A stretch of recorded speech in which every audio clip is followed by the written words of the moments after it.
Bonjour, bonjour et bienvenue à Art sur les manguiers. Cet après-midi, sous le manguier, on reçoit quelqu'un qui était déjà là au tout début de l'histoire de Art sur les manguiers. C'est Edwige Jeng. Bonjour Edwige. Bonjour Louise. Alors, comment tu vas, Sista? Ah, ça va ma soeur, tout va bien. Grâce à Dieu, tout va vraiment super bien. Alors, si on revenait un peu en arrière et tu nous parlais un peu de comment tu es entrée dans l'art, comment ça a commencé, on va pas se cacher que tu es la fille de ton père et comme on dit le petit, il y a un adage qui dit telle mère, telle fille, mais pour ton cas, c'est tel père, telle fille. Ah oui, ça c'est vrai quand même. Mais je crois que j'ai commencé à dessiner quand j'étais tout petite, hein. Donc je ne voulais pas montrer à mon père ce que je faisais. Je cachais, comme je t'ai expliqué la première fois, la première On édition. rappelle que ton père, c'est Rigobert Dieng, Oui, artiste plastique. célèbre plasticien, voilà. Mhm. Alors c'est maman qui dit à mon père, écoute, tu sais pas que la Benjamin aime bien ce que tu fais, hein?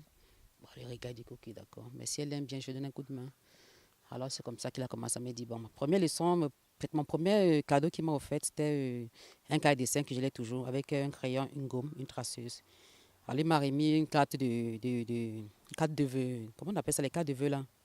Une femme à moitié à poil avec juste le pan, une femme d'extrême nord.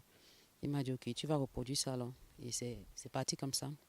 Et après j'ai enchaîné en 96 avec les concours de dessin, en 99, tout ça. Bon, bref. Et qu'est-ce que tu fais spécialement? Parce qu'on sait que tu as un thème de prédilection, c'est-à-dire que tu t'exprimes par le dessin, par la peinture, mais tu as quand même un style bien particulier. Oui, mon style pour moi, c'est utiliser vraiment le corps, le corps de la femme. Quand je fais le corps en disant moi aussi, je m'interroge sur mon corps. C'est pour ça que j'aime bien travailler avec les femmes, dessiner les femmes. Comme on dit, le styliste, lui, il habille, moi je déshabille. Un peu dans ce truc-là. Donc j'aime bien. Donc dessiner les femmes, c'est pas utiliser la pastel, les contours, les finitions, ça me plaît beaucoup.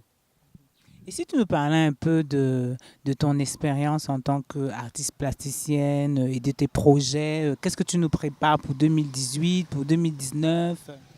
Pour 2018 d'abord, ici, je suis déjà là. Je fais un projet chez Batemi Togo à Bandung Station. Et 2019, je vais être au Sénégal. Le Sénégal, après le je serai au Mali. Et après le Mali, je crois que je vais être à Douala pour. En fait, j'ai un projet avec Marilyn Douala Mangabel pour une expo là, à Douala Art.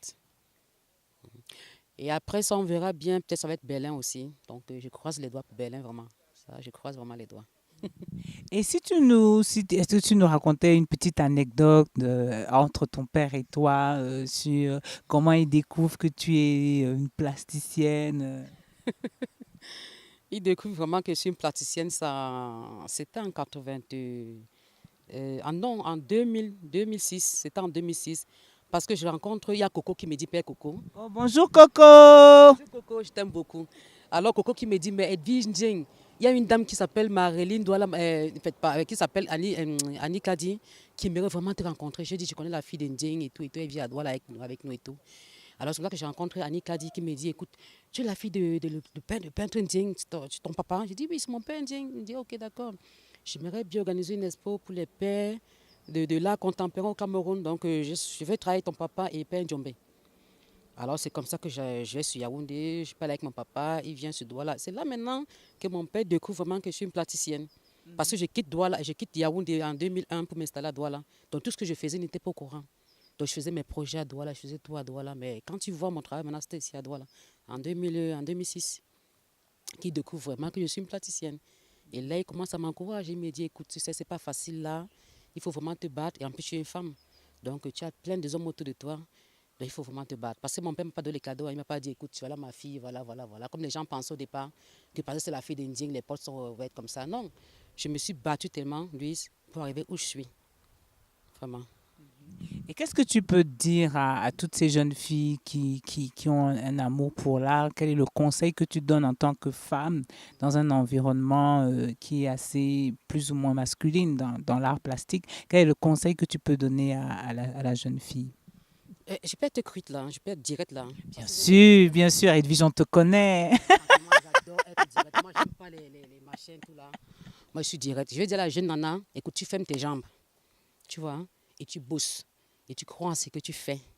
Qu'on ne te raconte pas que non, ma chérie, viens à l'atelier ici, après on va te coucher là, parce que non. Si tu crois en ce que tu fais, tu pourras aller loin. C'est comme ça. Alors, ça, c'est Edwige, ma sister. Alors, on va pas terminer notre art sur les mangues comme ça. J'aimerais quand même que tu nous parles aussi des grandes rencontres que tu as fait dans l'art, les gens qui t'ont touché, les gens qui t'ont marqué. Si tu pouvais nous parler des différentes rencontres que tu as. C'est la première personne, je vais dire la première fan que j'ai eue, c'était ma mère. Ma première fan, c'était ma maman. Parce qu'à chaque fois que je dessinais, elle avait les yeux qui brillaient. Ma maman n'a pas été à l'école, Louise. Maman ne savait pas lire ni écrire. Mais ma maman, quand un journal publiait un article sur moi, c'était la première personne à l'acheter et qui appelait une copine d'enfance qui dit viens, ma fille, lis-moi un peu ça. Qu'est-ce qu'on parle de ma fille là? Parce que je vois une photo d'elle et tout ça. Non, maman, c'est qu'elle a fait une espoir. Voilà, et tout et tout. Là, c'était ma première fan. Et après, maintenant, je rencontre un grand homme, paix à son âme aussi, Didier Chop. C'est un homme, franchement, je ne sais pas. Pourquoi toujours les bonnes personnes qui doivent partir d'ici? Et on laisse les salopards ici dehors. Non, Didier m'a dit, Edwige, ton nu que tu fais là, ne lâche pas.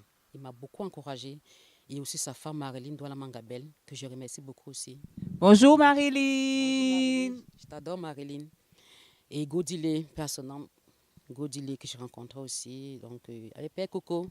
Bonjour Coco. Ouais, Père Coco, quand on parle de tel père, telle fille, donc c'est Père Coco ça. Hein. C'est Coco que j'ai écrit un projet. Mon rêve, c'était d'exposer avec mon père. Mais ça s'est réalisé, mais dommage, mon papa était fatigué, il était malade, vraiment. Donc, l'expo se passe sans mon papa. Et c'est Coco qui avait organisé ça à la galerie Coco. Mais c'était quelle année, je me rappelle? C'était quoi, en 2010. Oui, voilà, en 2010. Et c'était commissarié par Coco Comenier. Et l'expo s'intitulait Tel père, telle fille. Parce que moi, mon rêve, c'était d'exposer avec mon papa. Comme on va dire, beaucoup de musiciens, grands musiciens dans le monde, il y a toujours un enfant qui dit, mais j'aimerais bien chanter faire un petit duo avec mon papa. Moi, mon rêve, c'était d'exposer avec lui. Montrer que non, Coco dit souvent une phrase qui dit, on ne peut pas tuer le maître.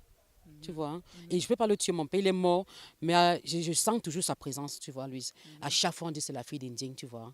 Et je dis toujours que non, c'est moi, c'est mon travail qui parle, c'est pas la fille d'Indien qui est là. C'est moi, arrêtez de dire la fille d'Indien. Ça veut dire beaucoup, ça veut dire il est mort maintenant, ça fait quoi, 7 ans, mais il est toujours autour de moi, tu vois. Partout où je vais, tout le monde qui m'appelle de la France, de la Belgique, tout ça. À chaque fois, vous êtes la fille d'Indien? Je dis oui, c'est la fille d'Indien au téléphone. Mais on veut voir vos travaux aussi, voilà. On a tellement acheté les œuvres de ton papa, on voulait aussi avoir les œuvres de vous aussi, comme ça et tout. J'ai dit ok, d'accord, c'est bien.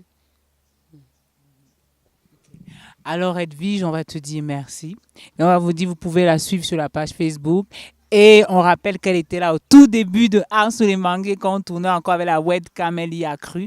Et on va te dire merci beaucoup. On va vous dire ciao, ciao, ciao. Ouais. La vie, elle est belle. La vie, elle est tellement belle. Elle est tellement belle. Profitez et soyez vrai. Et soyez vous-même. Parce qu'on ne sait pas le jour, ni l'heure, ni comment. Mais bon, c'est ça. Mais soyez vraiment heureux. Chaque jour qui passe, je profite. Je me dis, Louise, je profite chaque jour qui passe de ma vie, tu vois. Je passe ma vie, je ris avec les gens. Je fais des belles rencontres comme toi, Louise. Je t'ai rencontré, ça fait un bail. Je me suis dit, voilà, une nana qui est super. Pourquoi pas? Bon, voilà. C'est ça. Soyez vraiment heureux. Ciao, ciao. On vous dit de liker, de partager la vidéo. Ciao.